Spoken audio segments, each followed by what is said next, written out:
आप सभी का हमारे YouTube चैनल में स्वागत है। वेलकम, खुश आमदेद। आज हम देखेंगे इंटेलिजेंस से रिलेटेड कुछ इंपॉर्टेंट मिथ। तो हम बढ़ते हैं पहले मिथ की तरफ जो समाज के अंदर पाई जाती है।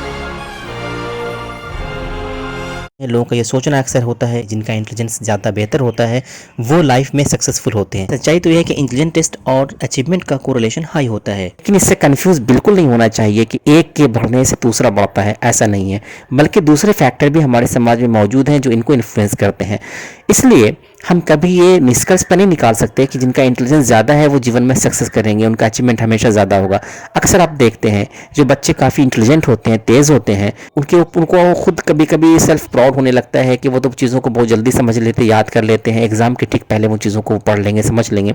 लेकिन धीरे धीरे मोटिवेशन की कमी होती रहती है या फिर दूसरे फैक्टर्स हैं, वो फैक्टर्स उनको इन्फ्लुएंस करते रहते हैं और पता ये चलता है कि एग्ज़ाम में इंटेलिजेंट स्टूडेंट के मार्क्स कभी कम आ जाते हैं और वो स्टूडेंट जो कंटिन्यूसली वर्क करते रहते हैं उनका परफॉर्मेंस ज़्यादा अच्छा हो जाता है।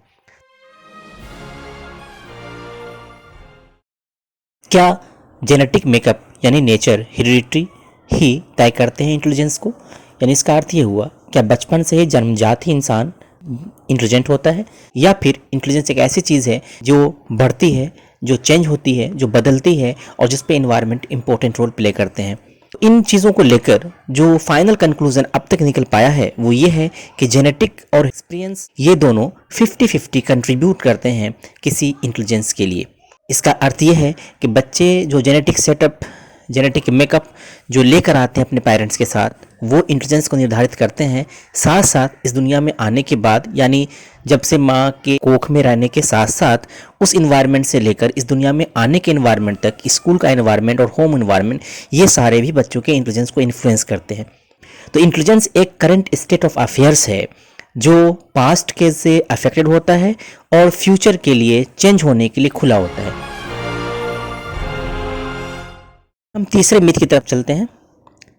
Is intelligence A unitary factor, a single trait? क्या बुद्धि एक एकात्मक कारक और एक एकांकी विशेषक है? इंटेलिजेंस को लेकर जो मान्यताएं थी वही चल रही थी कि इंटेलिजेंस एक ग्लोबल एबिलिटीज हैं और ये एकांकी कारक है, यानी एक यूनिटरी फैक्टर्स है।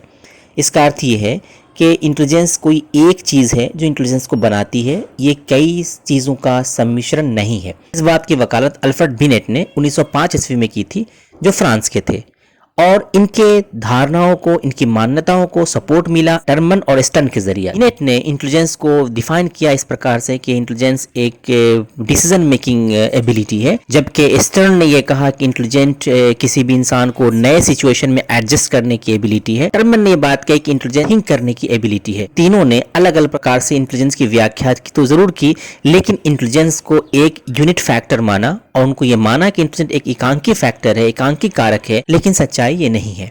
सच्चाई तो ये है कि इंटेलिजेंट कई फैक्टर का समूह है। Can intelligence be accurately measured and determined by using standardised test? क्या मानकीकृत परीक्षण का उपयोग करके बुद्धि को सटीक रूप से मापा और निर्धारित किया जा सकता है?